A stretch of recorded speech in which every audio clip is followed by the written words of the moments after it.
On July 27, 1981, 6-year-old Adam Walsh was abducted from a Sears store in Hollywood, Florida, and was later found murdered. It led his parents to become activists for improved kidnapping laws, and their efforts paid off in hundreds of cases, but for years their son's case remained unsolved. In a new book called Bringing Adam Home, University of Miami creative writing director Les Standiford and Detective Sergeant Joe Matthews recount the original investigation and how the case was eventually solved over a quarter century later. It's my pleasure to welcome them to our show today. Hi, and Les, welcome back. Pleasure to be here again. The book begins with John Walsh on Capitol Hill in 2006 answering questions about the Adam Walsh Child Protection Act.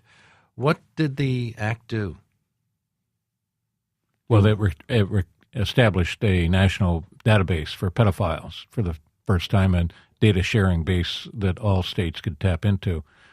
Funded through 2010 and really kind of depended upon occasional renewed funding from Congress to keep going. We hope they keep at it.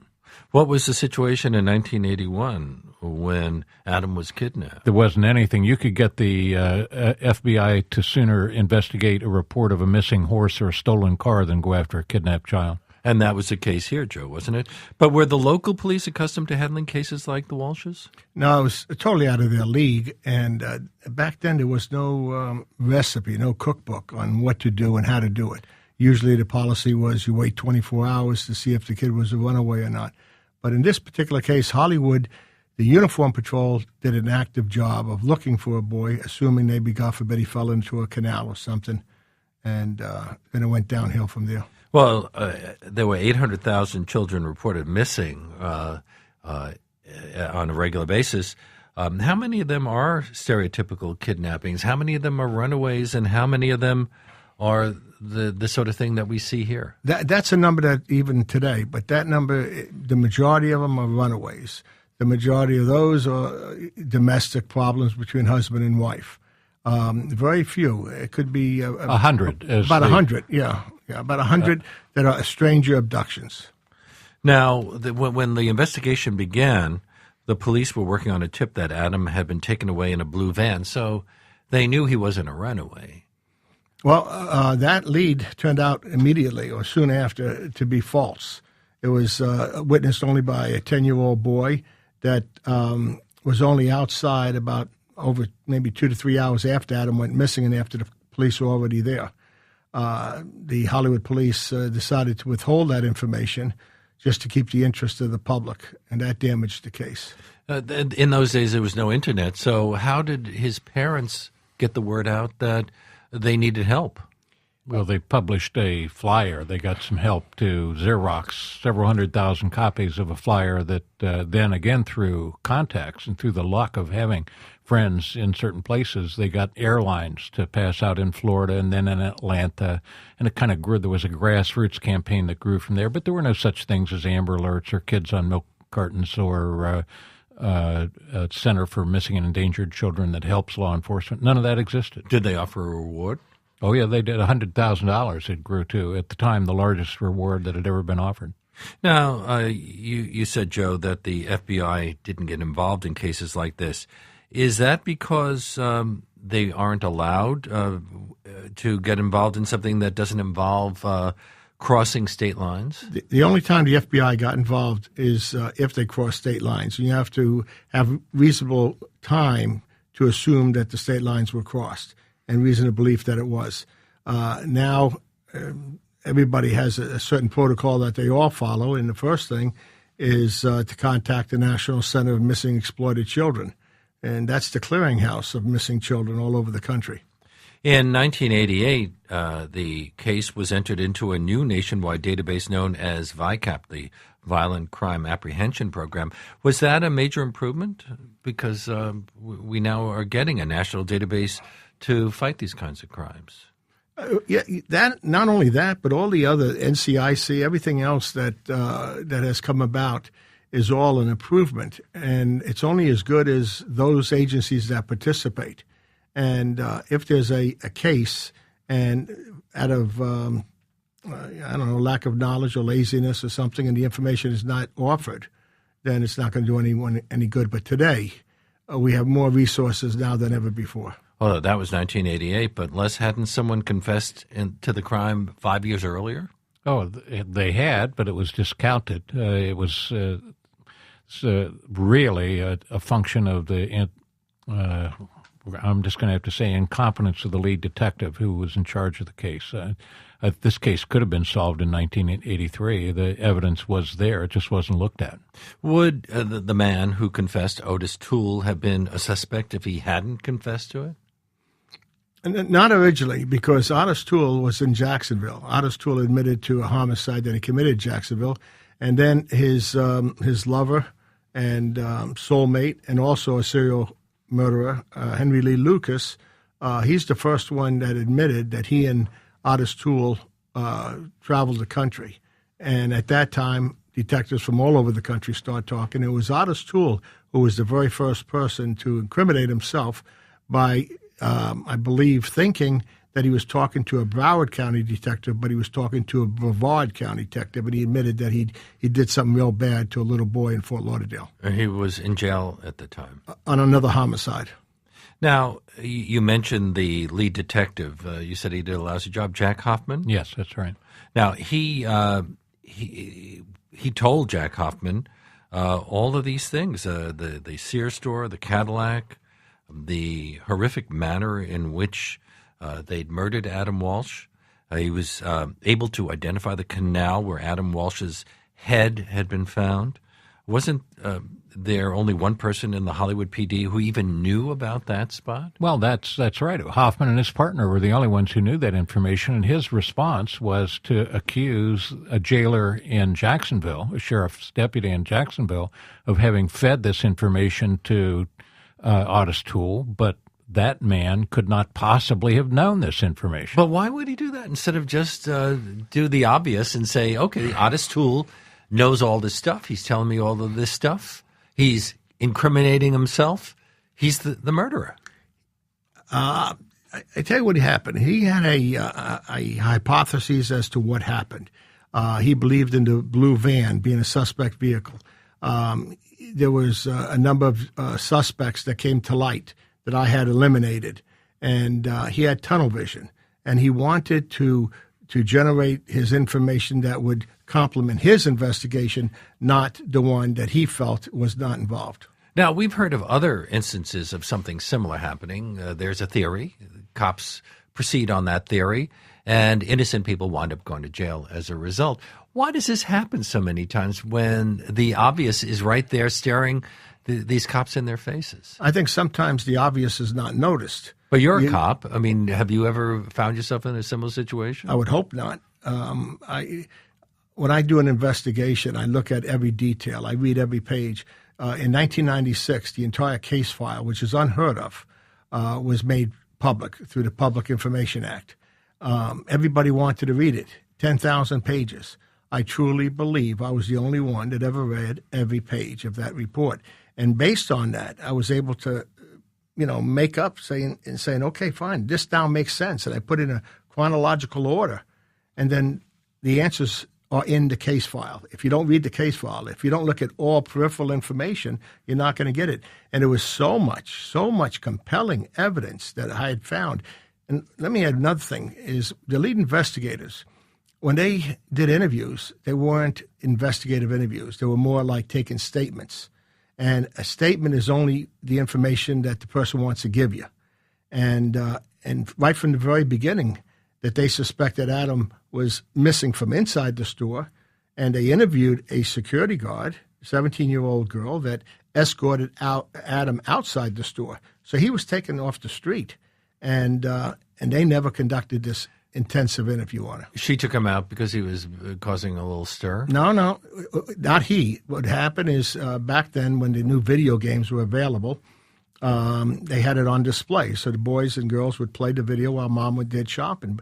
Now, Reve was only within 10, 15 yards of Adam, but he was a very quiet boy.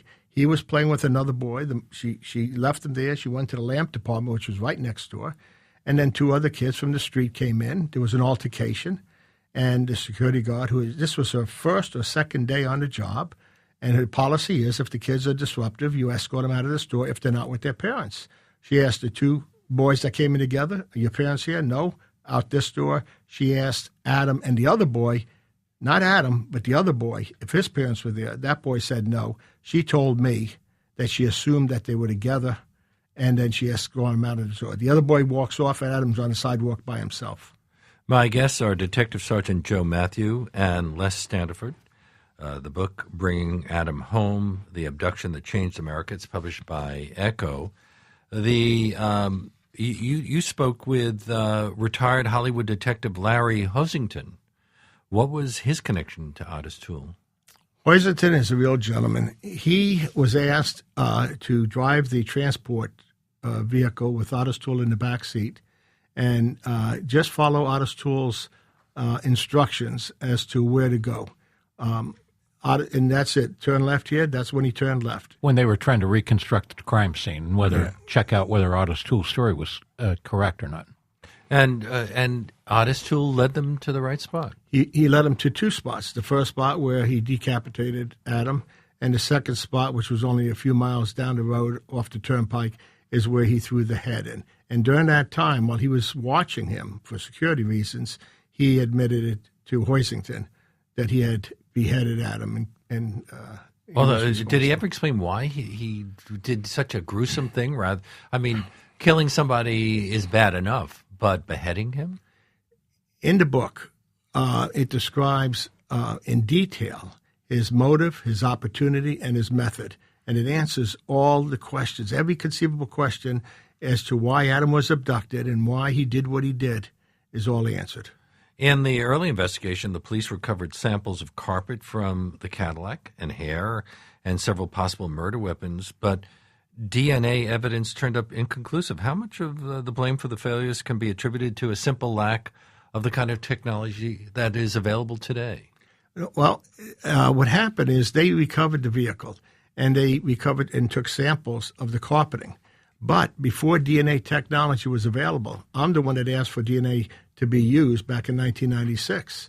The carpeting and the vehicle were missing. They never found the carpeting, and the vehicle had been turned back to the original owner, and it was taken to a junkyard. Hadn't a mother and daughter come forward claiming that Otis Toole had attempted to abduct the little girl on the same day that he took Adam Walsh? Well, it was 2 days before. Adam was abducted on a Monday. On a Saturday, when he arrived from Jacksonville, the first thing he did is went to a Kmart.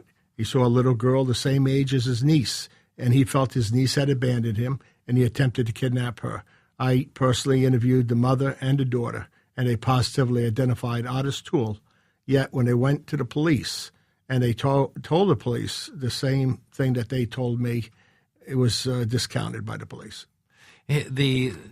Adam Walsh's father became the host of America's Most Wanted TV show. That's a big leap from being an activist for the parents of kidnapped children.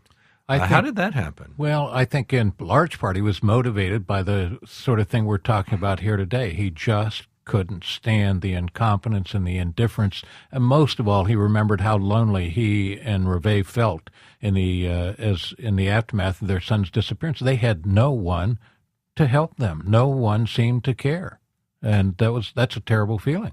And he, as a result, helped solve a lot of crimes, but still not the crime that was most personal for them. And I think it ate at them for the 27 years that went on before Reve finally turned to Joe and said, please, for once and for all, will you help me find out what happened to my son? So, Joe, why did they come to you? That was 2006. In 1981, when Adam went missing, I was a supervisor in charge of homicide for Miami Beach Police, and I was the chief polygraph examiner. Hollywood asked that I assist them by conducting their polygraphs. The first person I polygraphed was John Walsh. I met John in 1990. I had a terrible investigation that I was working of a baby that we call Baby Lollipop, unidentified baby. John, assuming I was with Hollywood, but yet putting that aside, having his bitter feelings that he had at that time, he still came down. Then he realized I was with Miami Beach. As a result of America's Most Wanted, we solved the case. Now, that renewed my relationship with John, and that was the very first time that he and I talked, and we talked about the good and the bad and the ugly of that case. Is it difficult to pick up a case that's 25 years old? You know, I think every case, the answers, on every cold case, the answers are in the case file in most cases. Now, when I say that, I've gotten admissions from family members, one particular family member that actually talked to Otis within 2 months of the time of the kidnapping, and he described to her in detail on how he abducted and murdered Adam. Yet, no one ever talked to her. But in order to get to her, you would have to interview 3 or 4 people. But the original person was in the case file. Jack Hoffman really does seem to be a major screw-up. The detective who was the lead detective on this case, he accused another detective, Buddy Terry, of the Jacksonville Police Department, of signing a book deal with Otis Toole. Why did he do that? It's hard to say. As it turns out, there was a book deal between Otis Toole and another person, but it was with a guy who used to work for him, whom he used to work for, who came to him in jail and said, Otis, we could make a lot of money if we sold your story to the right people. Here's a book contract. Will you sign it? And the story of a pedophile?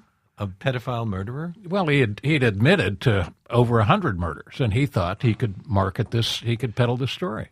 Did he really commit 100 murders? That seems unlikely. Most of the serial killers, convicted 10. of 9. Yeah. Otis Toole was an opportunist. Otis Toole admitted to murders that he did not commit. And in order to get some free time to talk to a reporter or talk to a police officer and have his chicken legs that he always liked to eat. And that's what he always demanded if they came to interview him.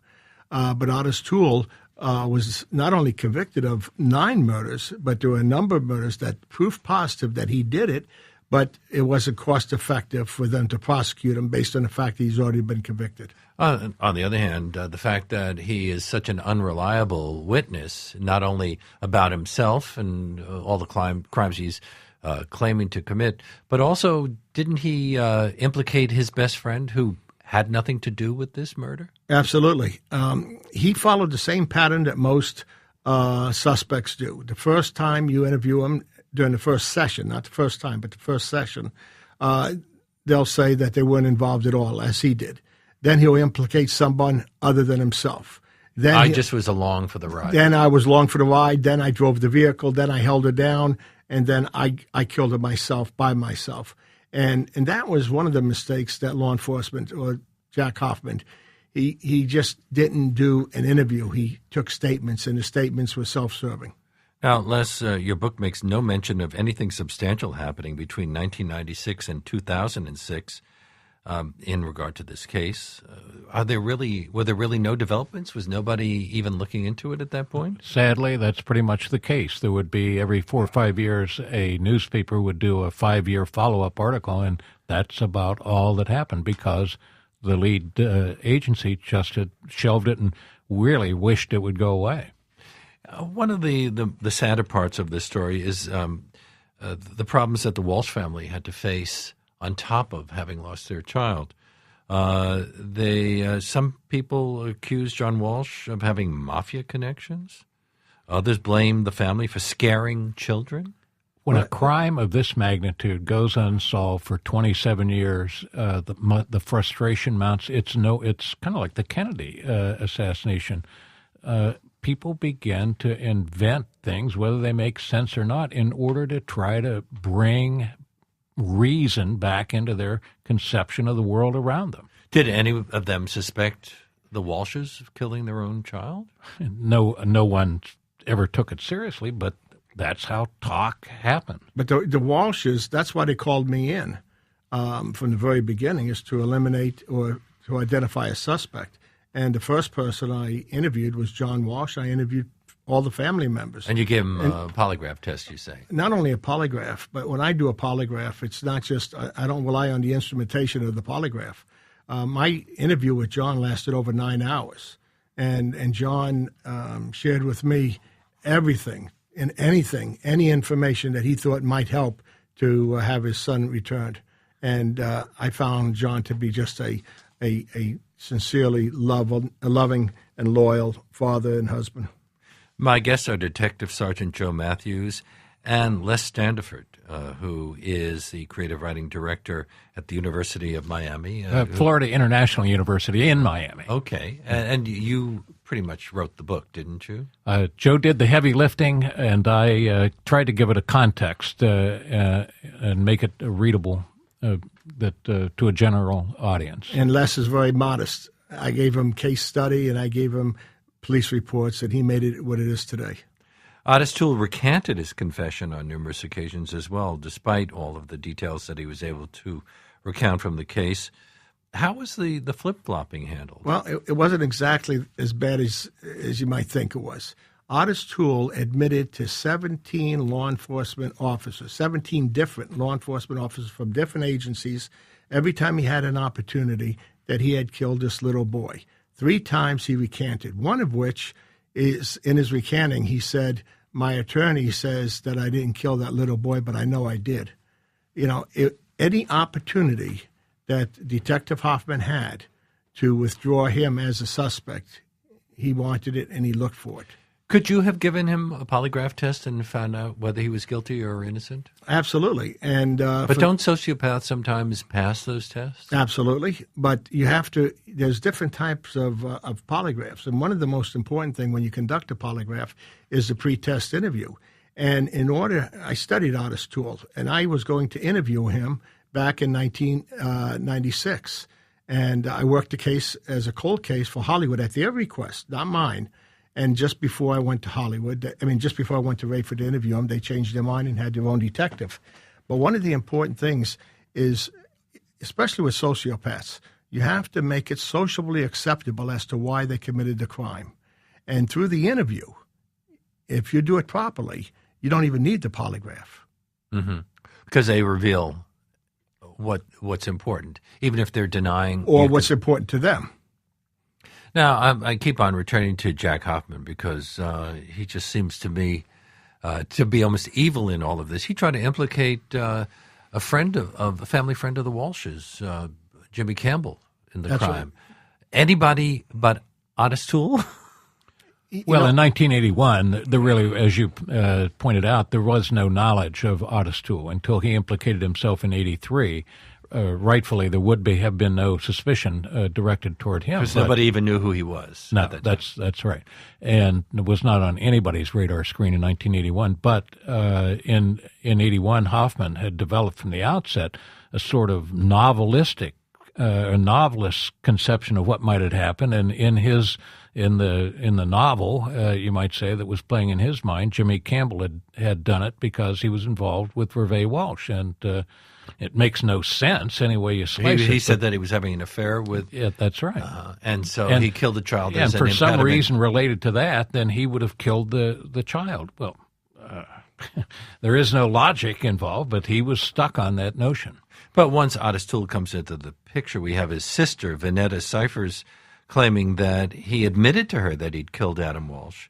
He even stole the murder weapon from her house, didn't he? It was actually no. It was originally the murder weapon was there were 2 murder weapons. One was a bayonet, one was a machete. The bayonet, he was asked to sharpen it. It was his co-worker's bayonet. After he sharpened it, then he had given it to his sister. He took it from his sister back. He used it, and just like the Cadillac, he returned it without her knowledge. And the same thing with the Cadillac. He had the Cadillac. It was repossessed, but he maintained the keys, and it was kept on the property where he worked. On the weekends, he would use it, fill up the tank from the gas pumps at the roofing company he worked at, and then return it. But the interesting thing, just like the bayonet, after he killed Adam, he never went back to take the bayonet. After he killed Adam, he never went back to take the Cadillac. The Florida Department of Law Enforcement shot 5 rolls of photos of the Cadillac and the murder weapons. Were they available to you when you started your investigation? When I never had an opportunity to do an investigation, what I did is in the different years, like a roller coaster, they called me in every few years when there was a different administration, but never until 2006 that I have the entire case file available to me. They would pick and choose, and they would give me what they thought was important. In 2006, like I said before, read every single page of the 10,000-page report, and I took my notes and I filed it and everything else. There was a damage to a vehicle that a witness who saw the abduction described, and yet I read someplace that a co-worker had dented that car, and I wanted to see if the timeline was right. I found that report, and now I'm looking for the crime scene photos from FDLE, the crime scene photos that when they processed the vehicle, and I didn't see them. And that's when I requested them from FDLE. I got 98 photos, and the Florida Department of Law Enforcement said to me, you know what's disturbing? Our protocol is when we get a roll of film, we develop into negatives, and we categorize the negatives until upon request we develop them. Never before, since the day this car was recovered in 1983, has anyone requested to look at these photos. They were never developed. I was the first one to look at them, and I was the first one to see what I saw.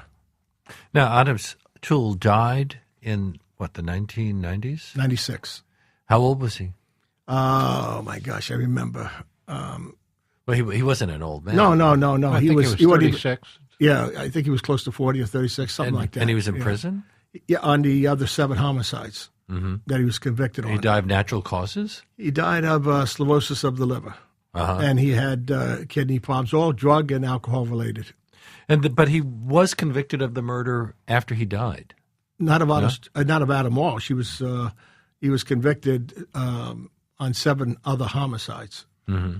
So Adam Walsh, as far as the police records are concerned, that case is still unsolved? Oh, no. The case is closed. I'm sorry. The case is closed. It's what they call exceptionally cleared. In 2008, as a result of Joe's report having been submitted to Hollywood Police and the Broward State Attorney's Office, they met and decided to exceptionally clear the case, which meant if Otis Toole were still alive, he would be arrested, charged with the crime. It's the Broward State Attorney's feeling that he would have been convicted and probably given the death penalty. You say that there is a before Adam Walsh and post Adam Walsh era in America regarding child abductions. This case is to child missing children as 9/11 is to airport security. That's how much it's changed things. Les Standiford has written 15 books and novels, many of them bestsellers, including Last Train to Paradise and Bone Key. And Joe Matthews is a former sergeant of detectives and a 29-year veteran of the Miami Beach Police Department. They have collaborated in a book called Bringing Adam Home, The Abduction That Changed America. It's published by Echo. Thank you so much for being with us today. Thank you for having us. Thank you for inviting us.